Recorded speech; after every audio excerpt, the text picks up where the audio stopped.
जय श्री कृष्ण। आप सभी को माघी पूर्णिमा, माघ मास पूर्णिमा की ढेरों शुभकामनाएं।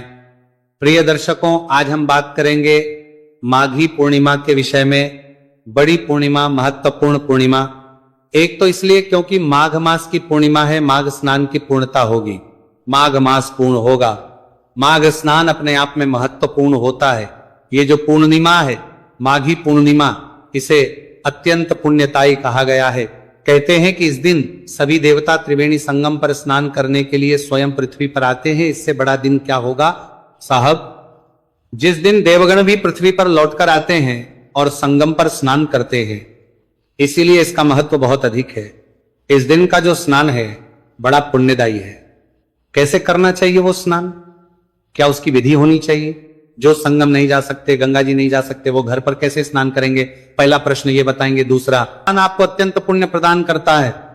इस दिन किया गया दान आपके जीवन को परिवर्तित करने की क्षमता रखता है। उससे जो पुण्य प्राप्त होता है उससे आपकी आर्थिक बदहाली दूर होती है, पारिवारिक परेशानियां है वो दूर होती है, मानसिक क्लेश है वो दूर होता है। इस दिन का चंद्र दर्शन बहुत उत्तम है। इस दिन लक्ष्मी की विशेष रूप से की जानी चाहिए। क्यों करनी चाहिए? शास्त्रों में क्या लिखा है, किस पुराण में क्या लिखा है, नारद पुराण क्या कहता है, बताऊंगा इसी वीडियो के माध्यम से।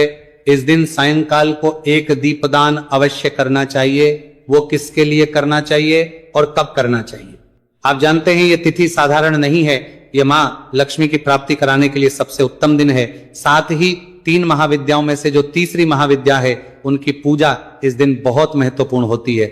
अभी तक देखा होगा पूर्णिमा पर भगवान नारायण की पूजा होती है, सत्यनारायण कथा और व्रत होता है। आप जानते हैं कि भगवान शंकर की पूजा इस दिन बहुत अधिक कल्याणकारी है। नारद पुराण में वर्णन आता है कि भगवान शंकर की जो इस दिन पूजा करता है वह मनवांछित फल की प्राप्ति करता है। कैसे करनी चाहिए पूजा? जल कैसे अर्पित करना है, क्या उसमें डालनी है, जो पुराण में लिखा है वह आपको बताऊंगा। इस प्रकार से बहुत ही महत्वपूर्ण जानकारियां आने वाली माघी पूर्णिमा के बारे में इस वीडियो में आपको जानने को प्राप्त होंगी, जिनको करके आप अवश्य ही अपने जीवन का उद्धार कर सकते हैं।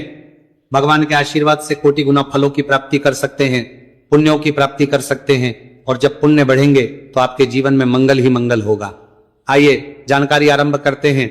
आपसे निवेदन है कि वीडियो यदि थोड़ा सा भी उपयोगी लगे तो एक बार लाइक अवश्य कर दीजिएगा और जितना हो सके शेयर कीजिएगा, क्योंकि शास्त्रीय जानकारियां जितनी लोगों तक पहुंचे उतना अच्छा होता है। इससे होता यह है कि सही जानकारी लोगों तक पहुंच जाए तो लोग भ्रमित करने वाले जानकारियों के बहकावे में नहीं आते हैं। अपने माघ स्नान को सफल बनाने के लिए और भगवान नारायण का आशीर्वाद प्राप्त करने के लिए कमेंट बॉक्स में अवश्य लिखिएगा ओम नमो भगवते वासुदेवाय या ओम नमो नारायण। भगवान नारायण के कृपा से आपके सभी मनोरथ सिद्ध होंगे। आप देख रहे हैं सनातन धर्म का संसार, ज्योतिष संस्थान का प्रतिष्ठित यूट्यूब चैनल सनातन धर्म का संसार धार्मिक। हम यहां पर सभी और त्योहारों की सही शास्त्रीय जानकारी प्रदान करते हैं। ज्योतिष शास्त्र और पंचांग के आधार पर आपको बताते हैं कौन सी तिथि कब है, व्रत आदि कब करना है, क्या विधि है, क्या नियम है और क्या गलती नहीं करनी है।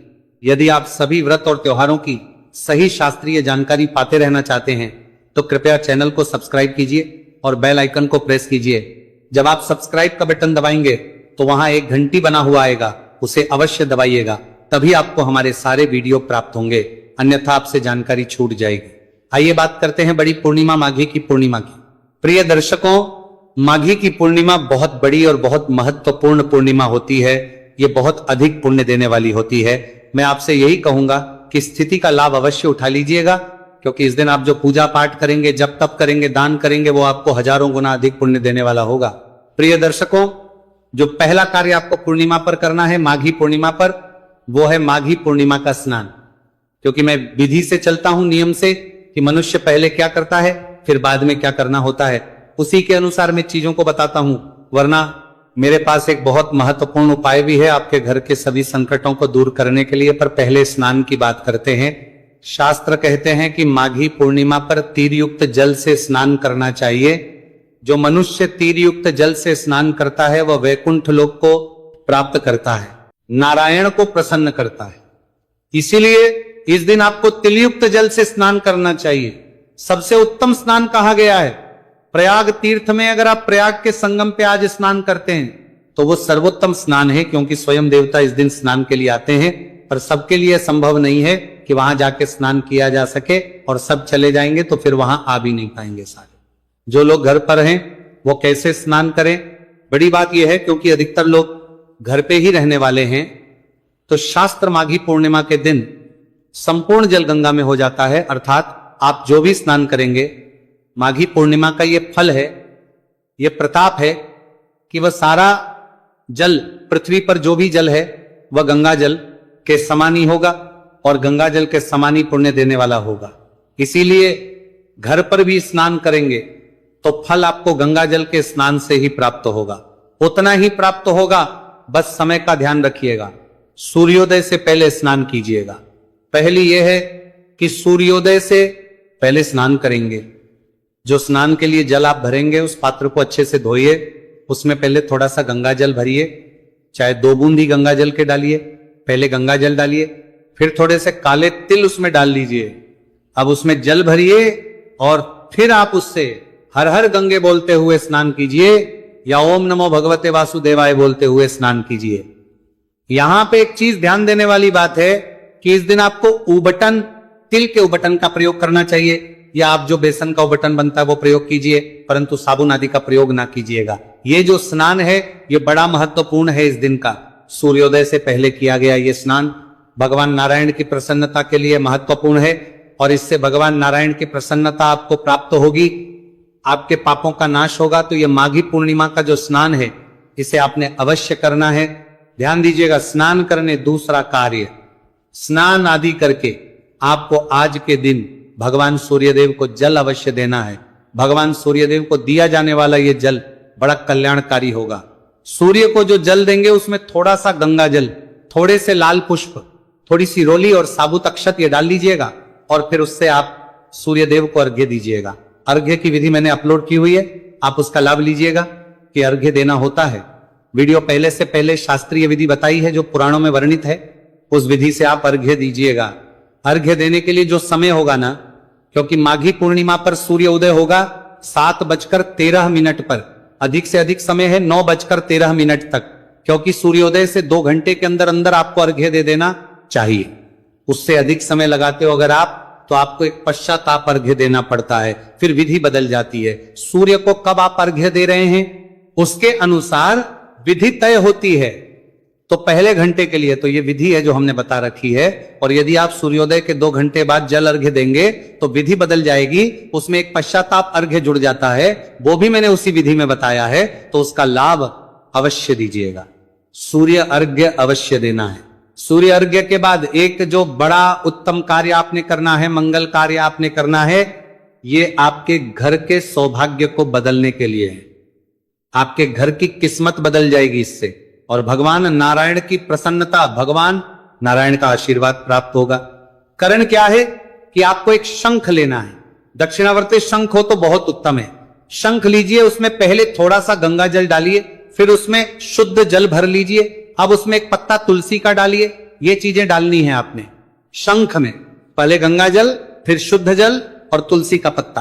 अब शंख को आप भगवान नारायण के ऊपर, भगवान नारायण का जो भी स्वरूप आपके पास है, चाहे लड्डू गोपाल की प्रतिमा है, चाहे शालिग्राम भगवान है, या भगवान नारायण की कोई तस्वीर है, उनके या तो 3 बार घुमाइएगा, या तो 7 बार घुमाइएगा, और या तो 11 बार घुमाइएगा। इस प्रकार आपने घुमाना है।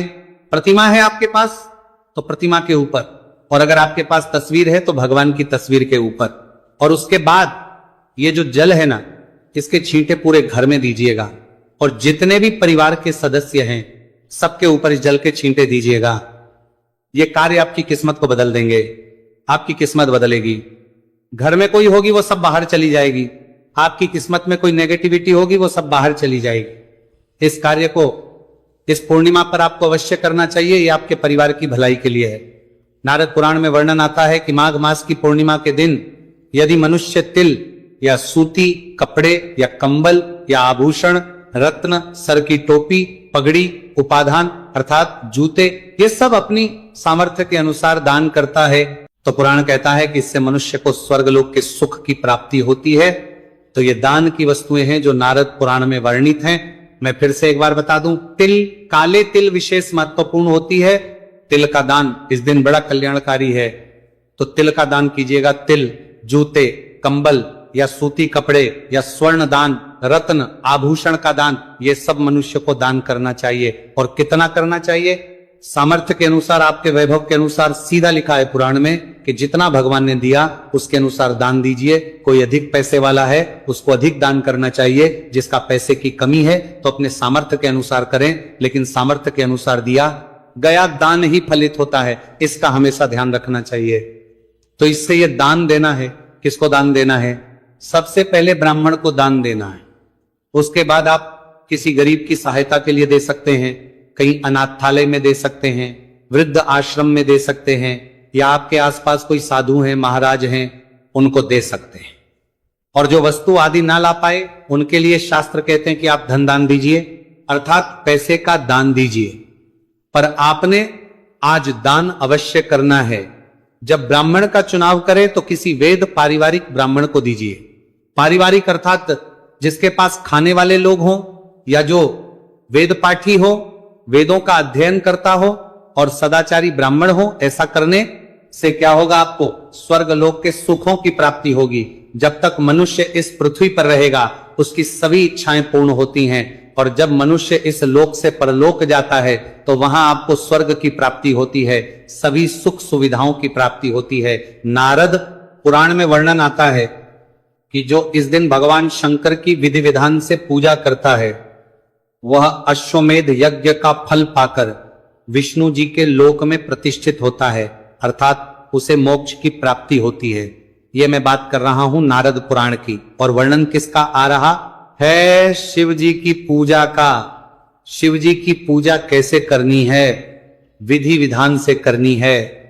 मैं बताता हूं आपको कैसे पूजा करेंगे। देखिए, अधिक कुछ ना कर पाए तो केवल इतना कीजिए कि पंचाक्षरी मंत्र बोलिएगा। 1 लोटा भगवान शंकर को अर्पित कीजिएगा। ओम नमः शिवाय,